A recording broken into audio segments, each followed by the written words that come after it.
Following the defeat of the Brotherhood of Darks, the Republic demilitarized. They disbanded the Brand Army. They placed the protection of the galaxy solely in the hands of the Jedi. This was their fatal error. By removing the military, they forced the Jedi to become the police. A Jedi is a philosopher monk, not a beat cop. By forcing them to enforce trade disputes and border tariffs, we eroded their spiritual connection. They stopped looking at the stars and started looking at tax codes. 2. The myth of the Sith extinction. The most important lie of this era was our silence. We did not strike. We did not raid. We let the galaxy believe we were truly gone. This allowed the Republic to lower its guard completely. Funding for planetary defense was diverted to public works and vanity projects. The core worlds became soft, believing that the era of threats was over. They built glass towers because they forgot that stones could be thrown. Book 32. The Middle Centuries. The Rise of Corporocracy. 1. The Guilds of Greed. As the Senate grew bloated, it became inefficient. It could no longer manage the logistics of a galaxy-wide civilization. Into this vacuum stepped the Commerce Guilds, the Trade Federation, the Techno-Union, the Banking Clan. We encouraged their growth. We whispered in the ears of senators to grant these guilds special zones and deregulation. We turned corporations into nation-states. 2. The privatization of power. Eventually, these guilds became more powerful than the worlds they served. They had their own droid armies, security forces, they called them. The Republic did not have an army, but the banks did. This created a dynamic where the Republic was held hostage by its own economy. If the Trade Federation threatened a blockade, the Senate surrendered because they had no fleet to break it. The power shifted from the podium of the Senate to the boardroom. Book 33. The Outer Rim. The Foundation of Hate. 1. The Neglect. While the core worlds bathed in luxury, the Outer Rim was left to rot. Slavery returned. Warlords rose. The Republic turned a blind eye because it was too far away and too expensive to police. This was not accidental. We ensured that aid bills were stalled in committee. We ensured that Jedi were kept in the core. 2. Breeding the Separatists. This neglect created a deep, festering resentment in the Outer Rim. The humans and aliens of these worlds began to view the Republic not as a protector, but as a parasite that took their taxes and gave nothing back. This resentment is the fuel for the fire to come. We do not need to invent a rebellion. We merely need to hand a blaster to a man whose family starved while Coruscant feasted. They will tear the Republic apart for us. Book 34, The Senate, the Theater of the Absurd. Bureaucracy as a weapon. A dictatorship is efficient. A democracy is slow. A corrupted democracy is paralyzed. We have turned the Senate into a circus. There are thousands of senators, each with their own agenda, each shouting to be heard. We introduced procedural loops, filibusters, and endless subcommittees. To pass a simple law takes years. By the time the Republic decides to act, the crisis has already happened. The people have lost faith in the institution. They see the Senate as a place where old beings argue while the galaxy burns. 2. The auction block. Every senator has a price. Some want credits, some want power, some want to hide a scandal. We own them. We do not own all of them. That would be suspicious. We own the ones that matter. The heads of the Appropriations Committee, the Oversight Boards. Through them, we steer the massive ship of state directly into the rocks, and they thank us for the privilege. Book 35, The Jedi Order, the Dogs of the State. The loss of independence. The Jedi were once independent servants of the Force. Now they are the judicial branch of the Senate. They answer to the Chancellor.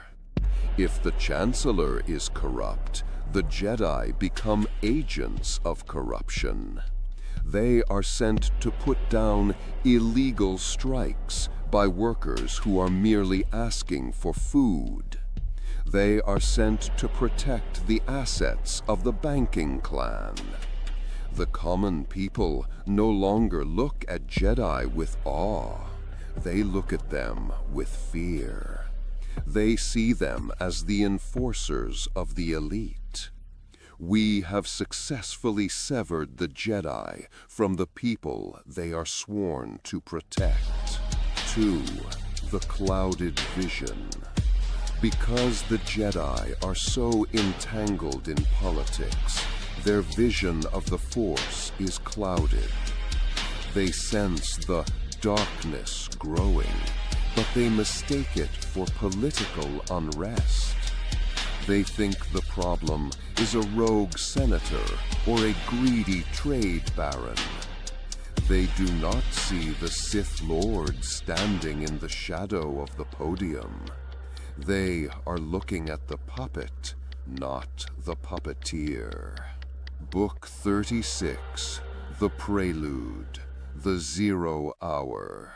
The Crisis Point. The tension has reached critical mass. The guilds are too greedy. The Outer Rim is too angry. The Senate is too weak. The galaxy is a room filled with gas. All it takes is a single spark. We will provide that spark. A blockade of a peaceful world. An assassination of a beloved figure. It does not matter what the event is. The structure is so rotten that any kick will bring it down. 2. The demand for strong leadership. When the collapse begins, the people will panic. The Jedi will be overwhelmed. The Senate will bicker.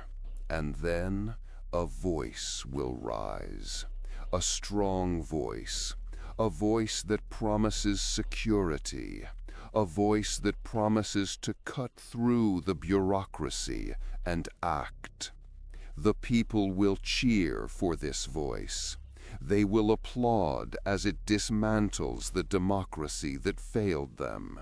They will welcome the Empire, not as conquerors, but as liberators from the chaos of their own making. The trap is set. The prey is already inside. We need only close the door. End of Volume 6. Archival note: encryption key Sidious detected in subroutine. Access denied. Jedi Archive restricted access. Level 10. Catalog ID 88-B-Descendant, Volume 7. Artifact: The Rule of Two, Volume 7, The Jedi Contradiction. Origin: transcript of a debate found in the personal journals of the Lost 20. Attributed to Darth Redacted, Philosopher of the Dark. Archivist note: Volume 7 is an ideological hazard. It does not teach combat, but rather seeks to break the faith of the reader. It presents a line-by-line refutation of the Jedi Code, framing Jedi philosophy not as good, but as a violation of the natural laws of existence. Preface: The Architecture of Denial. The Jedi Code is not a philosophy, it is a cage. It is a series of restrictions designed to frighten children into obedience. It denies the very things that make a being alive: feeling, wanting, striving. To follow the Jedi Code is to commit spiritual suicide. It is to look at the vibrant, violent, chaotic universe and say, no. The Sith Code is yes. It is an affirmation of reality. Book 37, The First Lie. There is no emotion, there is peace. 1. The Denial of Life. There is no emotion, a statement of profound absurdity. To exist is to feel. The fear of the prey, the hunger of the predator, the love of the mother, the rage of the warrior. These are the engines of the galaxy. Without emotion, there is no motivation. Why does a Jedi save a life if he feels no compassion? Why does he stop a war if he feels no horror? He acts out of rote obedience. He becomes a droid made of flesh. 2. The stagnation of peace. There is peace. Peace is a lie. Look at nature. Is the wolf at peace with the deer? Is the storm at peace with the mountain? No. The universe is in a state of constant, violent flux. Galaxies collide, stars explode. Life eats life. Peace is a temporary delusion, usually enforced by the sword. To seek eternal peace is to seek death, for the only thing that is truly peaceful is the grave. The Sith accepts that conflict is the natural state of existence. We do not hide from the storm, we ride it. Book 38, The Second Lie. There is no ignorance, there is knowledge. I, the restricted archive. The Jedi claim to value knowledge, yet they lock half of the Force away in the restricted section. They study the light, but ignore the dark. They study the shield, but ignore the sword. How can you claim to understand the universe when you refuse to look at its shadow? A Jedi's knowledge is incomplete.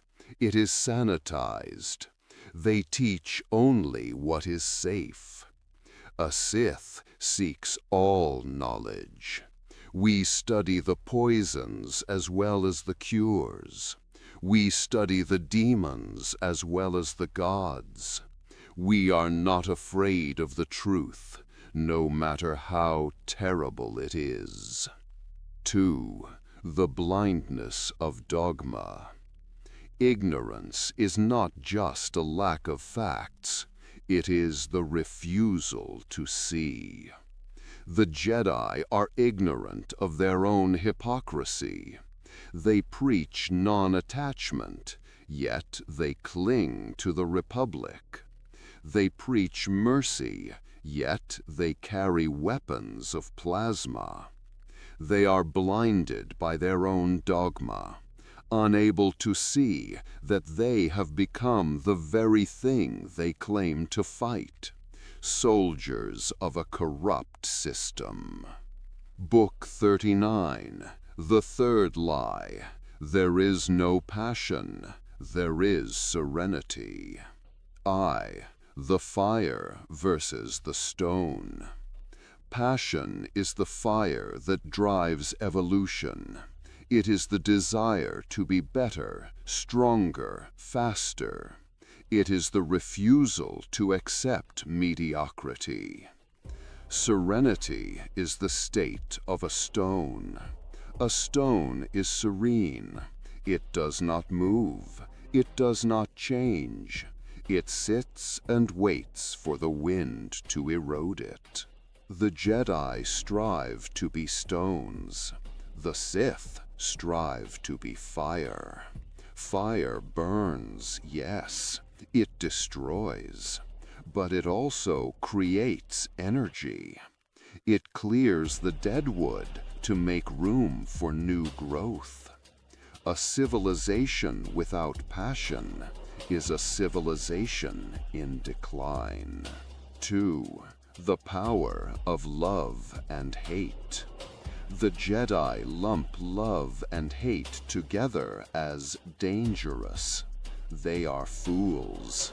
Love gives you something to fight for. Hate gives you the strength to destroy the obstacle in your way. Both are tools. By suppressing them, the Jedi cut themselves off from the deepest reservoirs of the Force. A Sith channeling pure rage is a conduit of power a Jedi cannot comprehend. We feel more deeply, and therefore we are more powerful. Book XL, The Fourth Lie. There is no chaos, there is harmony. 1. The illusion of order. Harmony is a construct. It is the imposition of an artificial order upon a chaotic reality. The Jedi try to force the galaxy into a shape that pleases them. They mediate disputes, they draw borders, they write laws. They try to garden a jungle, but the jungle always grows back. Chaos is the engine of change. Without chaos, there is no innovation. Without the collapse of the old, the new cannot rise. 2. The agents of entropy. The Sith are the agents of necessary chaos. We kick down the rotting structures so that stronger ones can be built. We understand that you cannot have a forest without a wildfire. You cannot have a strong society without a war to test it. The Jedi try to stop the wildfire. They only ensure that when it finally comes, it will consume everything. Book XLI, The Final Lie. There is no death, there is the Force. 1. The acceptance of defeat. This is the ultimate surrender. When a Jedi dies, they let go.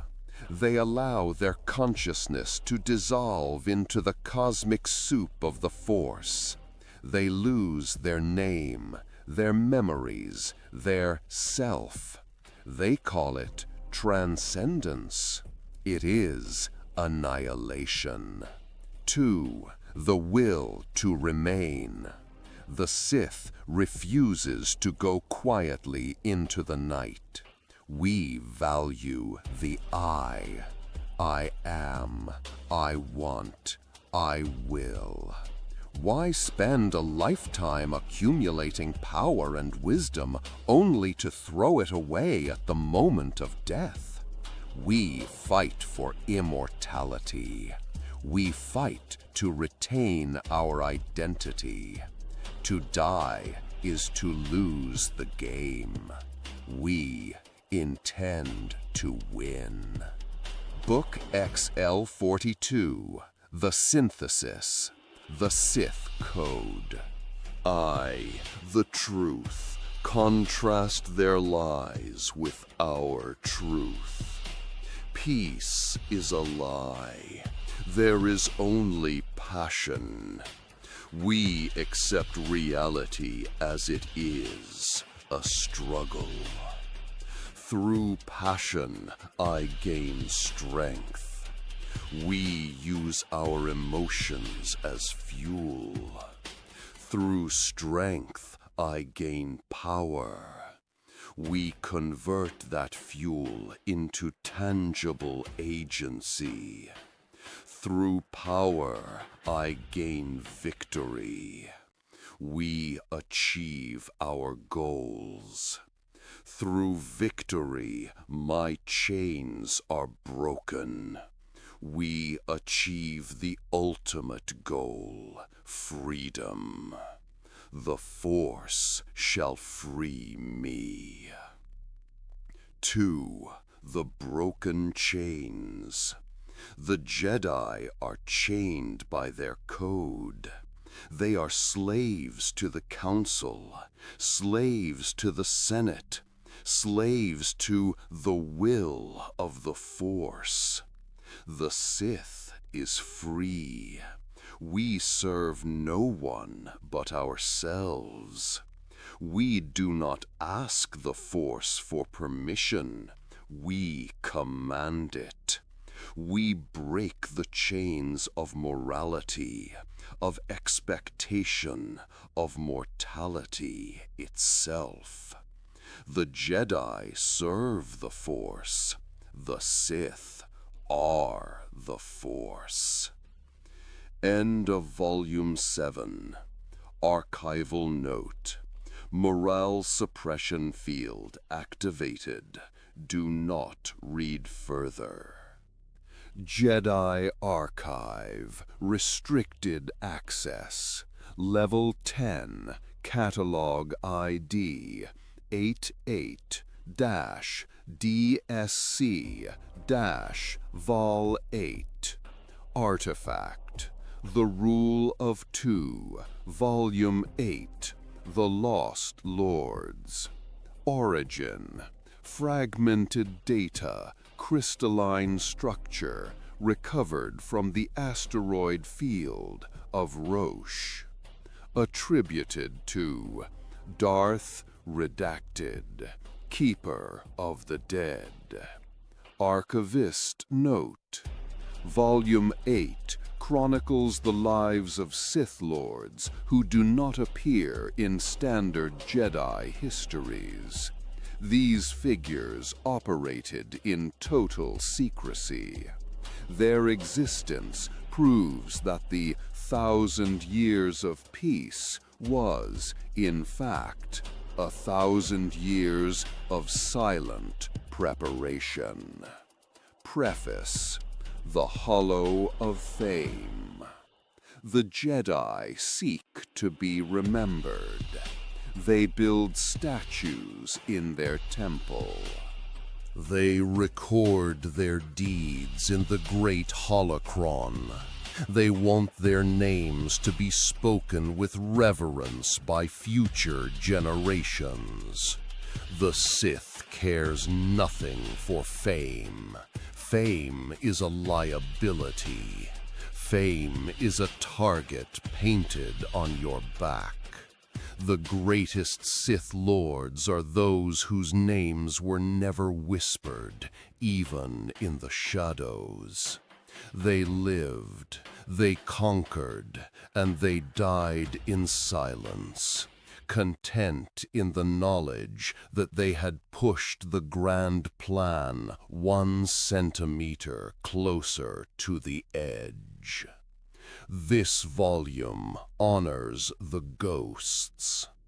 Book XL33, The Administrator, Darth Vectivus. 1. The Heresy of Contentment. Darth Vectivus is an anomaly in our history. He was not a warrior. He was not a conqueror. He was the director of a mining operation on an asteroid near Bimial. He is the only Sith Lord to die of old age, surrounded by friends and family who knew nothing of his true nature. To the ignorant, he seems weak, but Vectivus proved a crucial theorem. The dark side does not require madness. He wielded the Force like a ledger. He accumulated power through commerce, through shrewd negotiation, through the cold application of logic. 2. The Phantom Network. Vectivus did not destroy the Republic. He bought it. He established the network of shell corporations and blind trusts that would fund the Order for centuries. He taught us that a contract can be more binding than a chain. He taught us that if you control the supply of Tibanna gas, you do not need to fire a blaster. You simply turn off the enemy's heat. He was the architect of our economic dominance.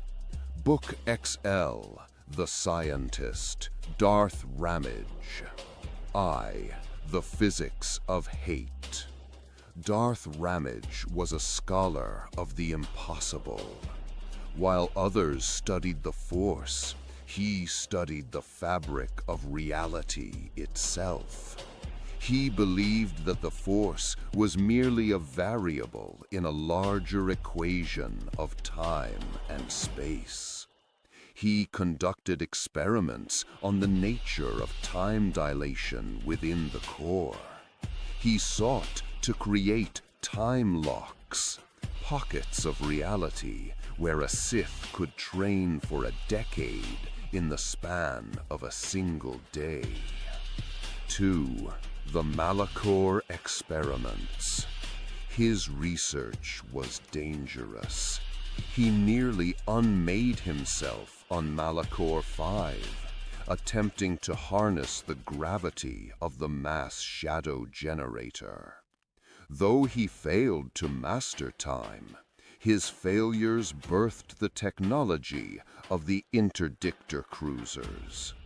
The gravity well projectors that pull ships from hyperspace are based on Ramage's notes. Even in failure, the Sith advance the cause of war.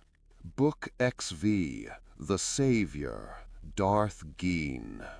I, the price of loyalty. We have spoken of the traitor Gravid.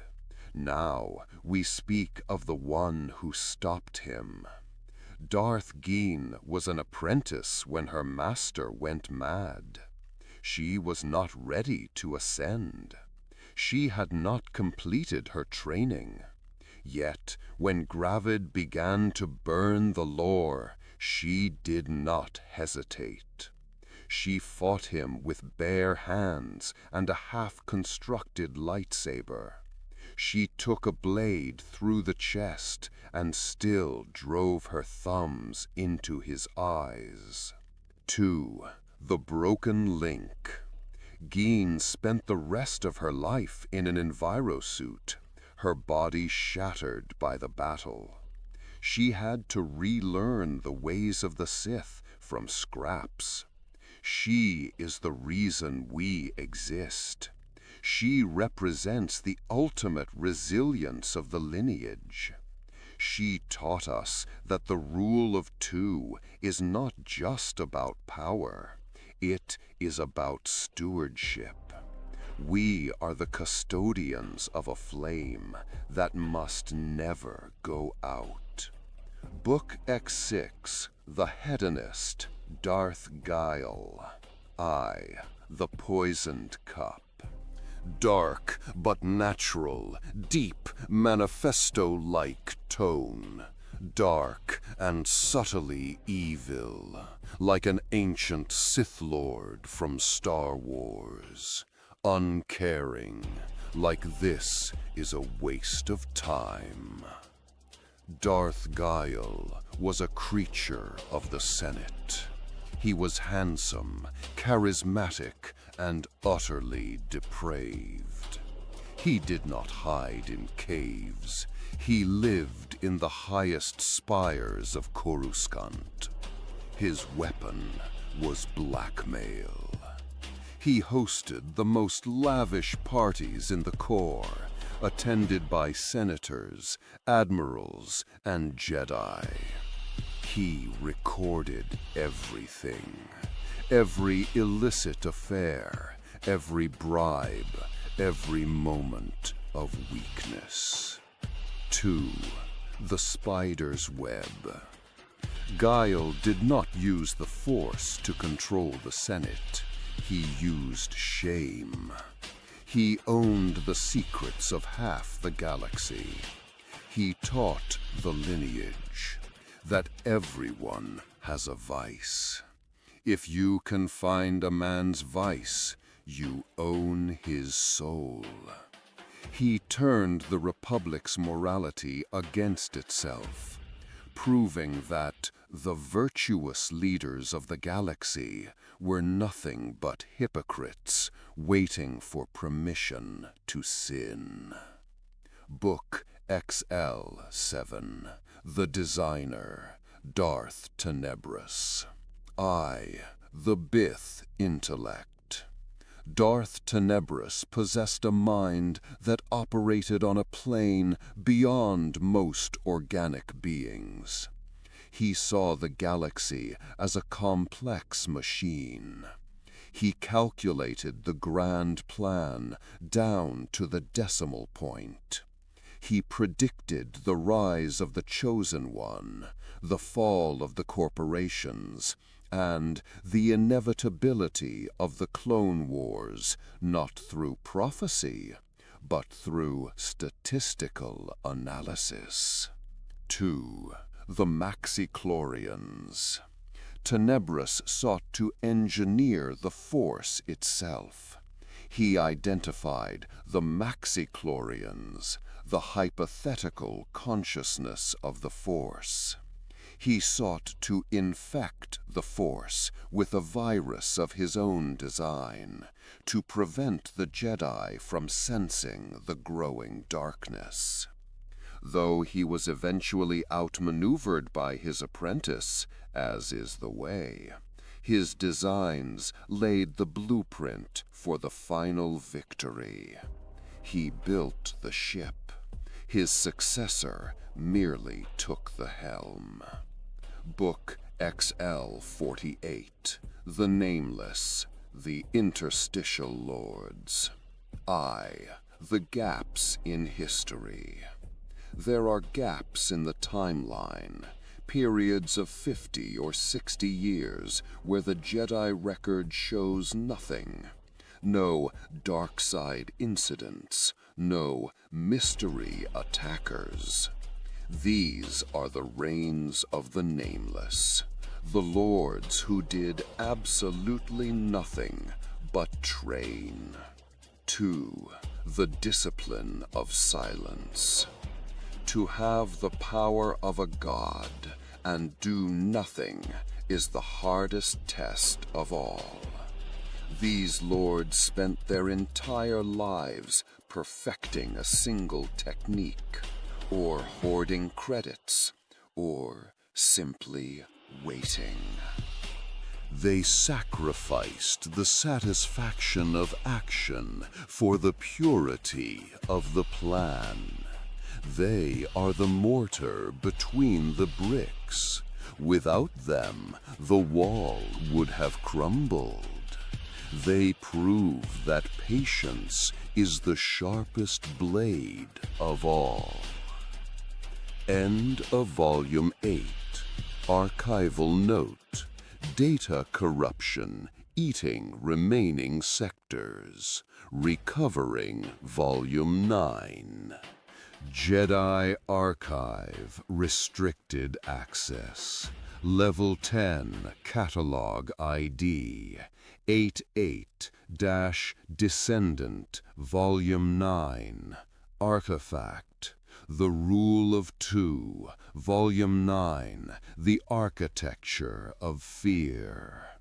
Origin recovered from a derelict automated dreadnought adrift in the unknown regions.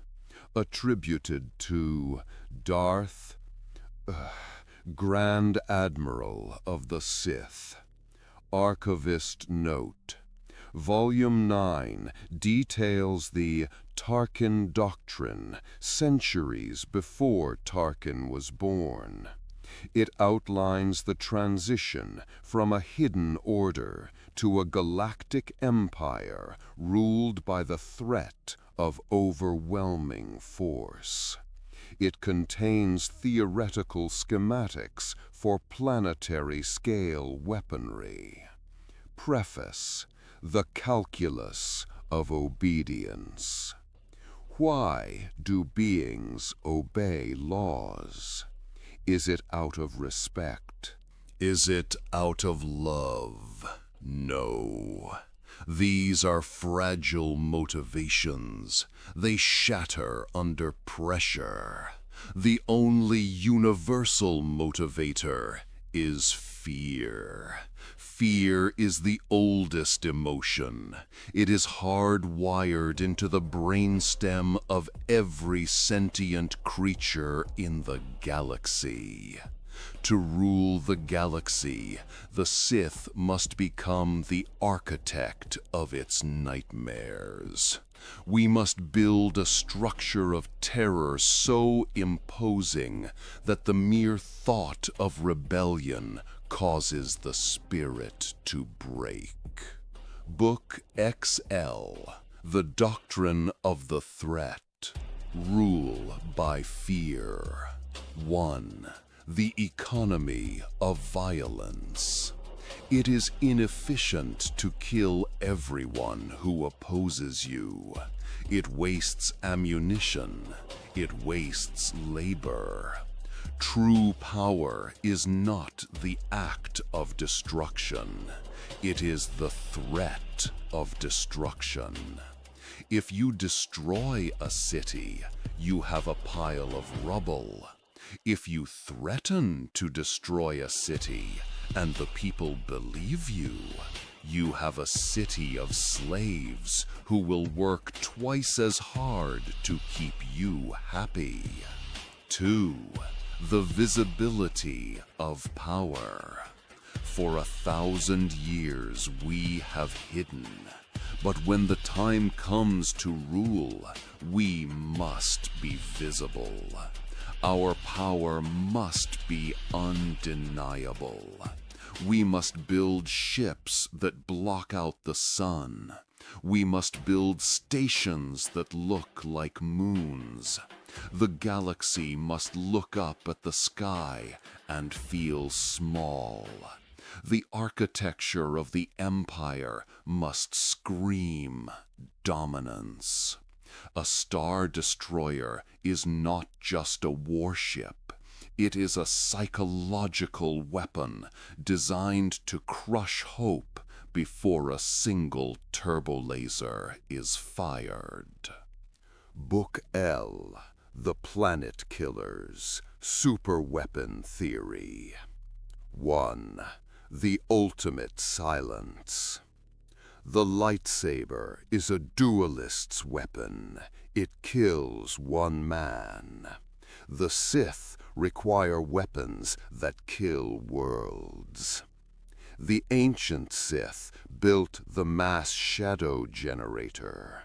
Bane used the thought bomb. These were crude, but the intent was pure. To silence 1 billion voices in a single instant. We must perfect this technology. We must build a weapon that can crack a planetary crust as easily as an egg. This is not for war. It is for order. If a planet rebels, it is not conquered. It is removed. The example will keep 1,000 other systems in line. 2. The Kyber amplification. The Jedi use Kyber crystals for their little swords.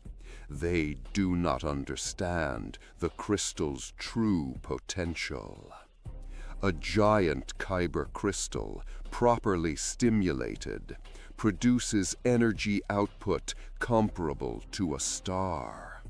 If we can harness this energy, if we can bleed a crystal the size of a building, we can create a laser that ignores shields, ignores armor, and ignores hope.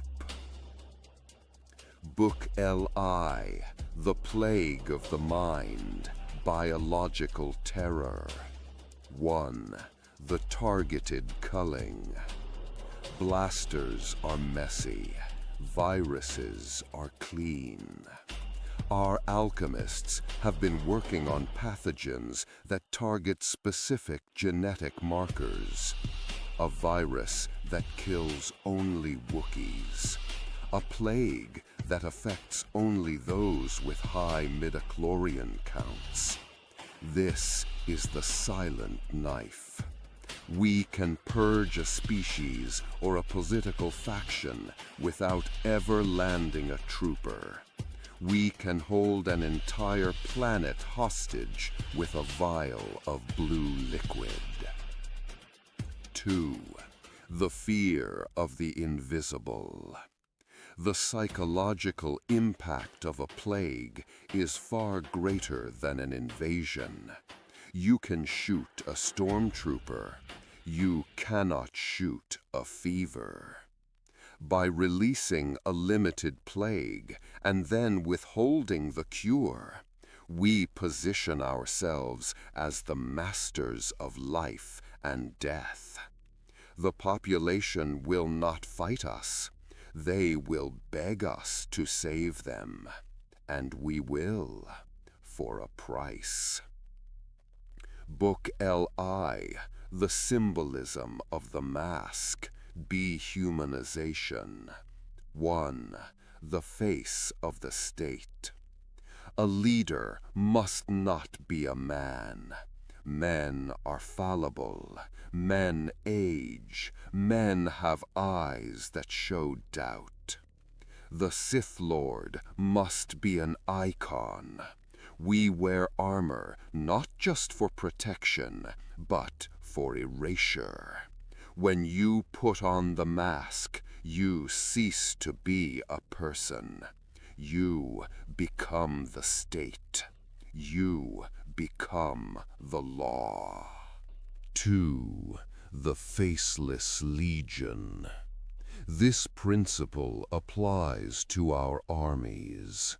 The clone troopers and the stormtroopers that will follow must be faceless. White armor, black lenses, identical. When a citizen looks at a stormtrooper, they should not see a soldier. They should see a machine. Machines do not feel pity. Machines cannot be bargained with. This dehumanization creates a psychological distance that makes the army terrifyingly effective. Book 33, The Unseen Enemy, Psychological Operations.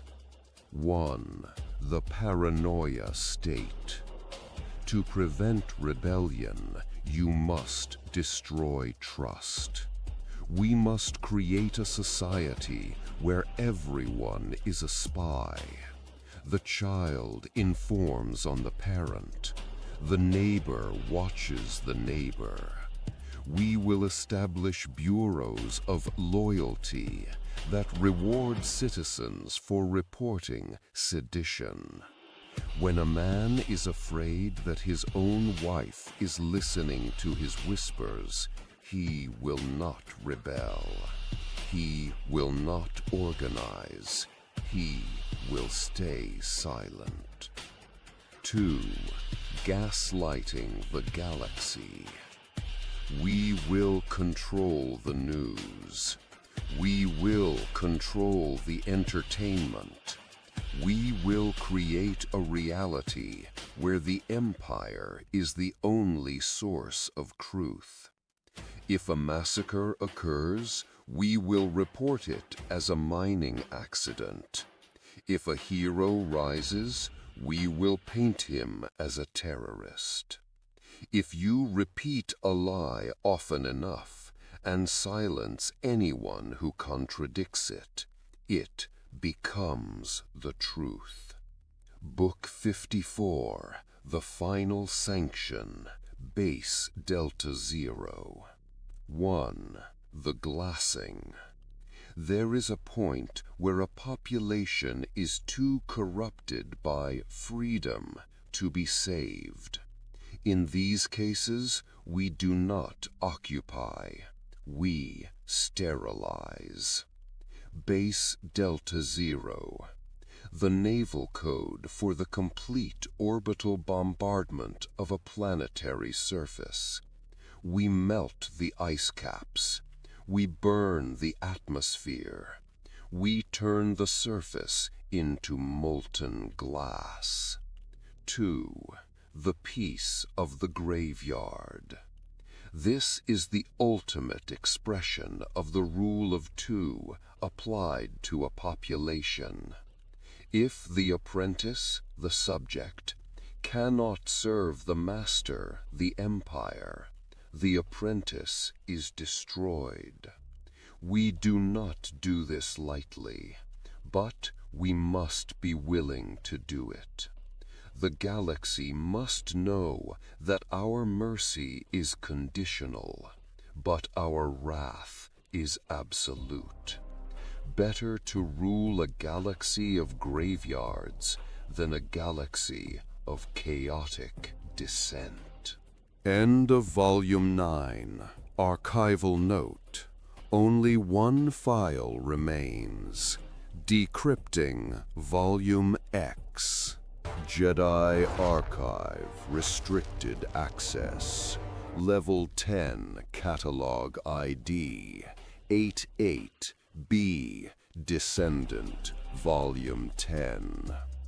Artifact The Rule of Two Volume X The Final Order. Origin The Emperor's Private Vault, the Citadel, Exegol. Attributed to Darth Sidious, The Culmination. Archivist Note: Volume X is the terminus. It is not a teaching manual. It is a declaration of victory. It outlines the final order, a theoretical state where the rule of two is abolished in favor of a singular, eternal Sith rule. The arrogance within this text is absolute. Preface: The end of the cycle. For 1,000 years, we have been two, master and apprentice. One to embody power, one to crave it. This was a necessary constraint. It was the cocoon that protected the Sith while we metamorphosed. It kept us sharp, it kept us hidden. But a cocoon is not a permanent home. Eventually, the moth must emerge. When the Jedi are dead, when the Republic is ash, when the galaxy bows before the throne, the rule of two will have served its purpose. There will be no more succession. There will be no more death. There will only the one. Book LV, The Abolition of Succession, The Rule of One. 1. The Flaw of Mortality. The rule of two is based on the assumption that the master will eventually falter. It assumes that age or weakness will necessitate replacement. But what if the master does not falter? What if the master conquers death itself? If the master is eternal, the apprentice is redundant. The apprentice becomes merely an extension of the master's will, a hand, not an heir. In the final order, there is no lineage. There is only the Emperor. 2. The Singular Vision. A galaxy ruled by a committee is weak. A galaxy ruled by a dynasty is unstable. A galaxy ruled by an immortal being is perfect. With eternal life comes eternal planning. I do not need to rush to complete my work before I die. I can think in terms of geologic eras. I can shape the evolution of species. I can rewrite the laws of physics. The galaxy becomes my sculpture, and I have all of eternity to perfect it. Book 56, The Theocracy of the Dark, Religion of State. 1. The Force as Law.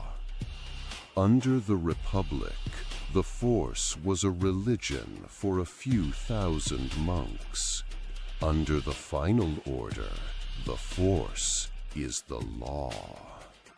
We will not hide the dark side. We will build temples to it on every world.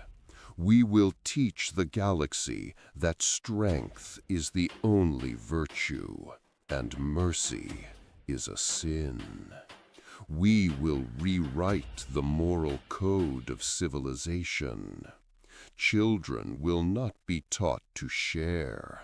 They will be taught to compete. The weak will not be protected. They will be culled. We will breed a galaxy of predators. 2. The cult of the Emperor. I shall not be a political leader. I shall be a god. The people will not obey me because of taxes or laws. They will obey me because they believe I control the suns. They will believe that to disobey me is to invite cosmic annihilation. My face will be the face of the dark side. My voice will be the voice of doom. Book 57, The Reshaping of Reality, Planetary Alchemy. 1. Corrupting the Stars. Why stop at corrupting a government? We shall corrupt the stars themselves. Using the full power of the dark side, amplified by the dyad or the rituals of Exegol, we will darken the suns of rebellious systems. We will warp the hyperspace lanes to isolate our enemies. The galaxy itself will become hostile to those who oppose us. The very air they breathe will taste of despair. 2. The Sith Eternal. We have gathered the loyalists on Exegol. They are not soldiers. They are devotees. They build my fleets not for pay, but for worship. This is the future. A population that does not serve out of fear of pain, but out of religious ecstasy. They love the boot that crushes them. They thank the whip. Book 58, The Dyad, the power of two made one. 1. The myth made flesh. The rule of two was an imitation of a greater truth, the dyad in the Force. Two individuals connected across space and time, sharing a single soul. It is the power of life itself. It is the power to heal, to resurrect, to create. The Jedi fear it. We will harness it. If I can consume the power of a dyad, I will restore my flesh. I will become the living embodiment of the Force. I will be all the Sith. 2. The final convergence. When this power is achieved, the fleet will launch. 10,000 planet killers, a legion of Sith troopers.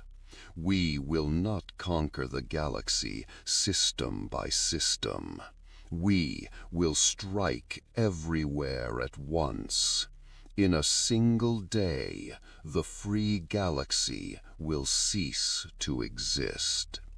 Every world will look up and see the shadow of the final order. Book 59, The Final Victory, Totality. 1. The Silence of the Light.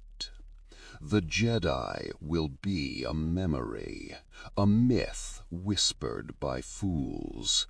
We will hunt down the last Force sensitives and give them a choice: serve or die. The light side will not be destroyed. That is impossible, but it will be enslaved. It will exist only as a shadow to cast the darkness into sharper relief. 2.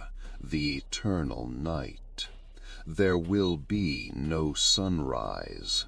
The galaxy will exist in a twilight of my making.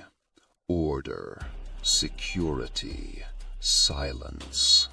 This is what Bane envisioned when he created the Rule of Two. Not a squabble for power, but a path to the absolute. He planted the seed. I am the harvest. Epilogue to the reader. If you are reading this, and you are not me, then I have failed. But I do not fail. Therefore, you are either a phantom of my own mind, or you are about to die. The archives are closed. The lesson is finished. Unlimited power. End of transcription. System failure. Archive. Self-destruct initiated. 5, 4, 3.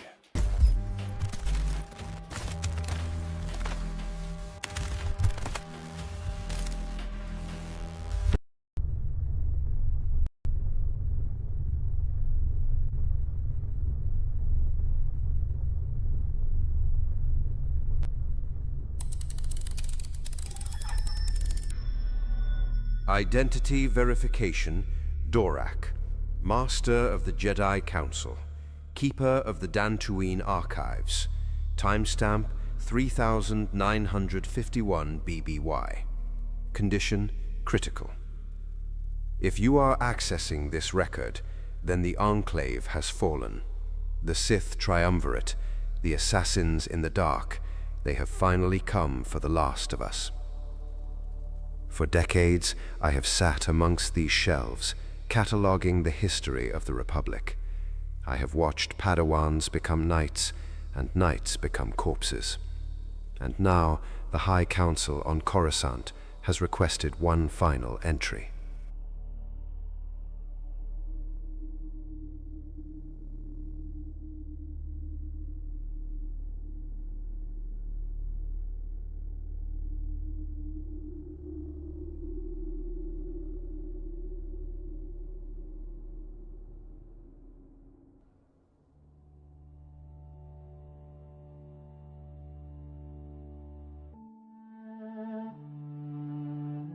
They want the Revan incident closed. They want a summary, a fable. They wish to frame the narrative, a fallen hero, a redeemed savior, a closed loop, a sanitized story to teach younglings about the dangers of pride. But history is not a loop. It is a jagged line drawn in blood. The Council wishes to erase the nuances.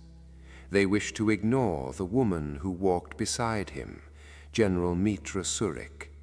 They wish to ignore the failures of our own inaction. I record this distinct chronicle not for the Council, but for those who come after. You must understand that the Force is not merely light and dark. It is a spectrum. And Revan was the prism through which we finally saw the terrible gray truth.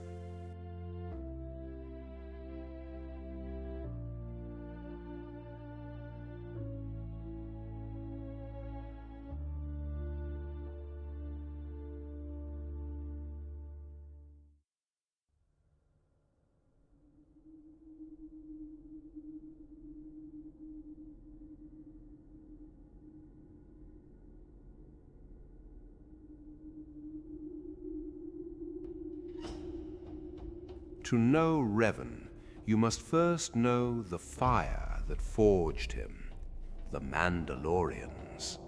For centuries, they were a scattered people, mercenaries, bounty hunters. But Mandalore the Ultimate changed that.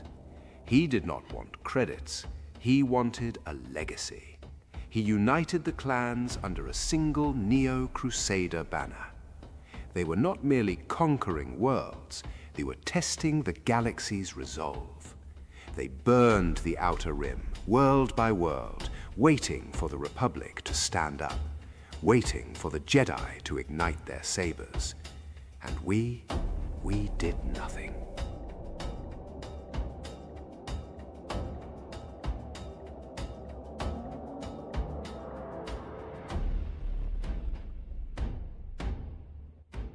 I was there in the chamber when the plea came from the Senate.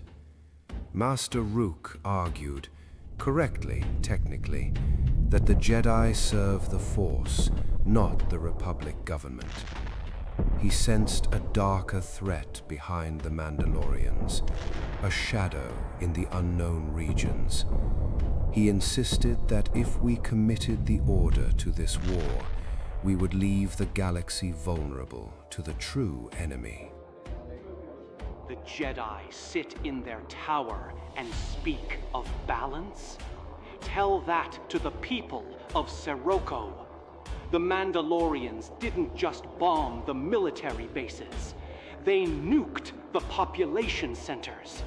The Stereb cities are glass. I hold here a report from Admiral Karath. He has lost 3 fleets in 2 weeks.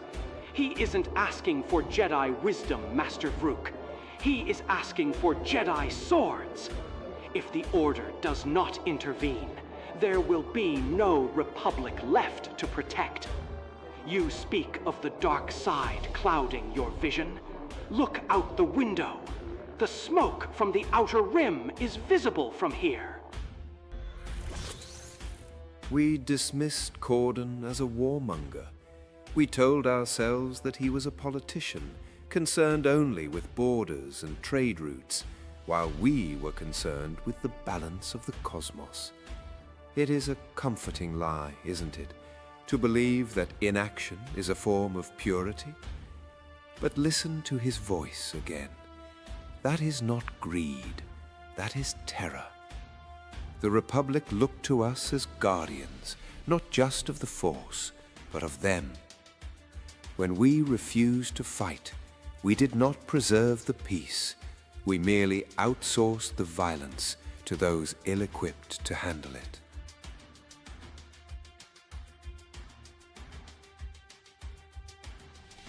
We forced the Republic fleet to die in our place, and in that vacuum of leadership, we practically begged for a man like Revan to step forward. We created the need for him.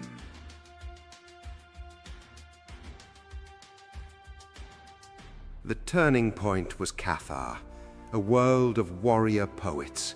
The Mandalorians did not invade Cathar to hold territory. They invaded it to send a message. Cassius Fett, the Mandalorian strategist, herded the population into the sea. He wanted to provoke the Jedi. He wanted to know if we still had teeth. Millions died in a single rotation. And when the news reached Coruscant, the High Council issued a statement condemning the violence and urging the Republic to find a diplomatic solution. A diplomatic solution to genocide. That was the day Revan stopped being a Padawan. He was a knight then, charismatic, brilliant, perhaps too eager. But he possessed a quality the Masters lacked: empathy. He felt the death of the Cathar not as a disturbance in the Force, but as a scream. I have read the texts. Master Odin writes that a Jedi must not act out of emotion. But what is justice if not the emotional response to injustice? The Mandalorians do not fear the Republic. They do not fear the Senate. They fear us. But they fear us only if we are willing to be fearful. The Council believes that by fighting, we fall. I submit that by not fighting, we have already fallen. To watch a genocide and do nothing is to be an accomplice. If the code forbids saving the innocent, then the code is wrong.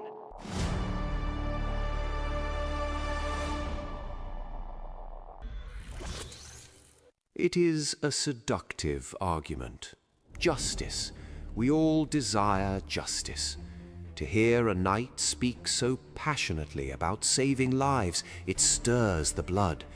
Even now, 40 years later, part of me wants to ignite my lightsaber and follow him.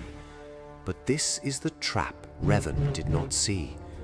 The Jedi Code forbids emotion, not because emotion is evil, but because emotion is a lens that distorts reality. Revan claimed he was fighting for the innocent, but soon he was fighting for victory, then for security, then for order.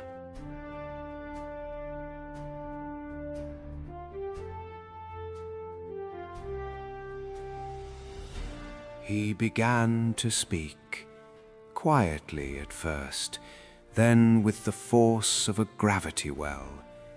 He called himself the Revanchist, a name taken from a promise to take back what was lost. Malak was the first to join him, Alak as he was known then, Revan's shadow.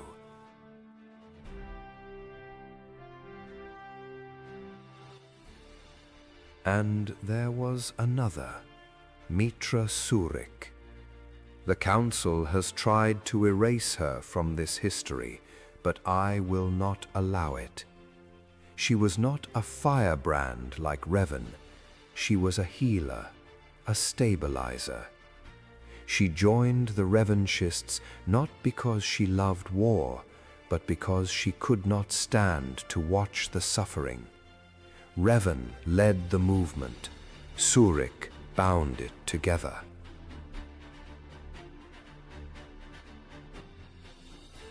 The arrival of the Jedi changed the war instantly. The Mandalorians, who had been slaughtering Republic conscripts, suddenly found themselves facing warriors who could predict their movements. Revan did not just fight, he commanded. He took control of a third of the Republic fleet. And this is where the tragedy truly begins. The dark side is not a cliff you jump off. It is a slope you slide down. Every compromised victory greased the path. Malak felt the thrill of dominance. Surik felt the pain of the sacrifices, but she trusted Revan. She trusted that the end justified the means. They pushed the Mandalorians back, from Taris to Duxon, but with every victory, they shed a piece of their Jedi teachings. To defeat the Mandalorians, Revan realized he could not fight like a Jedi. The Jedi Code demands defense. It demands restraint. But the Mandalorians viewed restraint as weakness. So Revan mirrored them. He began to sacrifice troops to secure strategic objectives. He abandoned worlds to save sectors. He became cold. It ended at Malachor V. Revan had cornered the Mandalorian clans. But Revan was not planning a battle. He was planning an execution. Revan had commissioned a weapon, the mass shadow generator. He placed his own fleet, ships filled with Jedi and soldiers who questioned his methods, closest to the planet. He used his own people as bait to draw the Mandalorians in.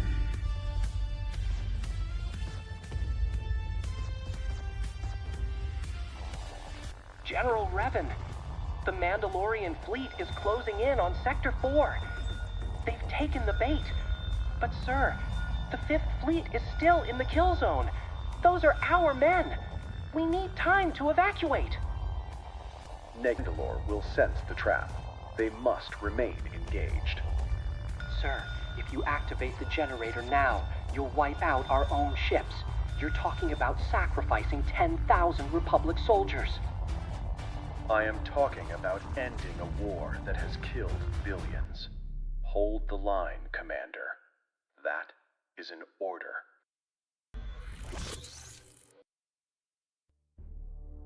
Did you hear the tone of his voice? That is what keeps me awake at night. Not the anger, not the hate, but the calm. By the end of the war, Revan had ceased to be a Jedi. He had become a calculator.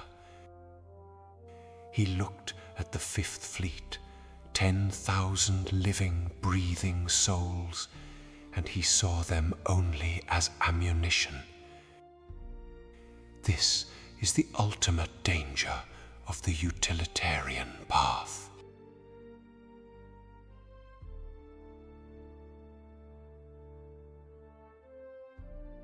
The crust of Malachor V fractured.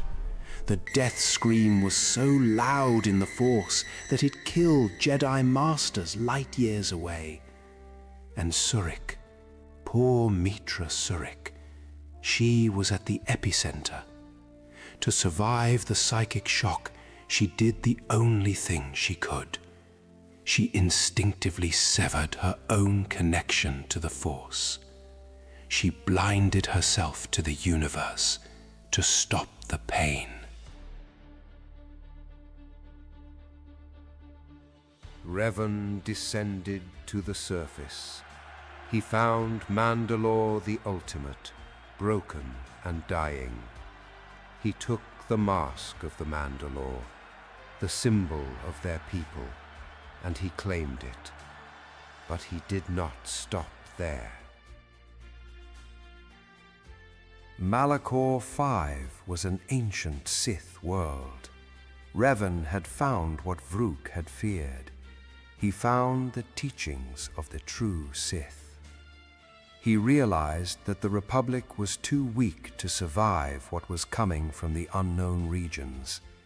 He decided that to save the galaxy, he had to conquer it. He had to forge it into a weapon.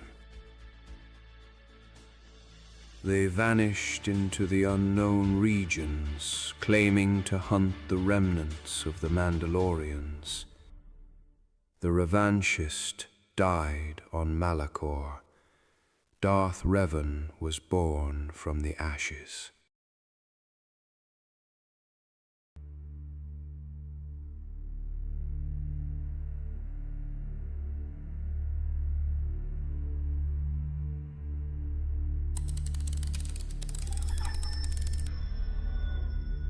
Identity verification.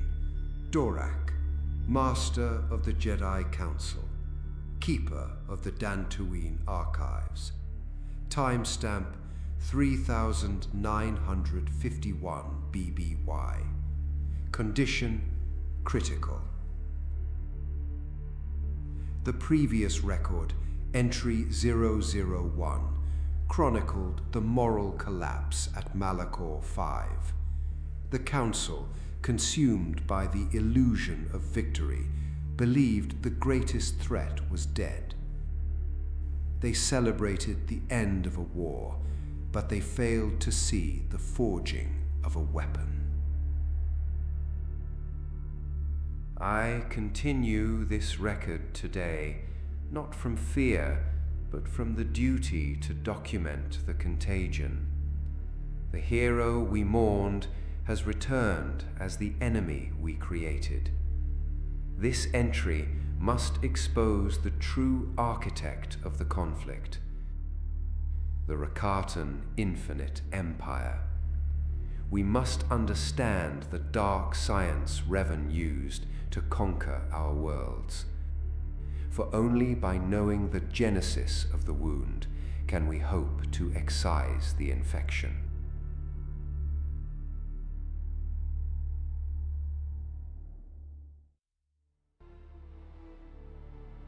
We left the tragedy at Malachor V. The echo of its collapse is still heard in the deep layers of the Force. The Jedi Masters who authorized the final move against the Mandalorians are all gone, but the stain of that decision, the tactical sacrifice of countless Republic lives, it remains. It was the moment that the heroic General Revan, the charismatic warrior, died.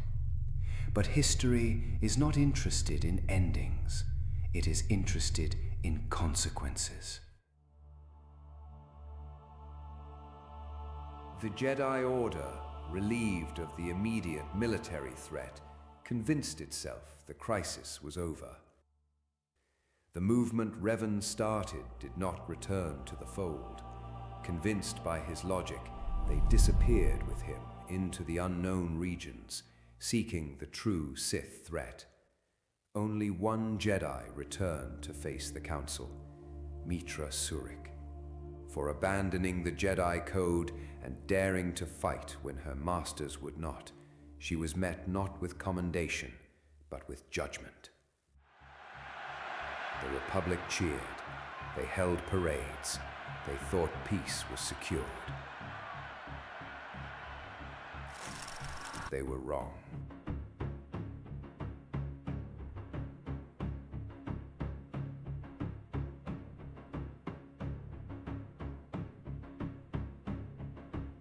The irony is a bitter pill for the archivists. By refusing to fight evil, the Council inadvertently commissioned a greater evil. They forced a light side knight to become a dark side crusader. The moment Revan accepted that 1 billion lives were a justifiable price for a single victory, he unlocked the potential for any atrocity. He didn't just win the Mandalorian Wars, he learned the methodology of total war. And that education, that philosophical wound,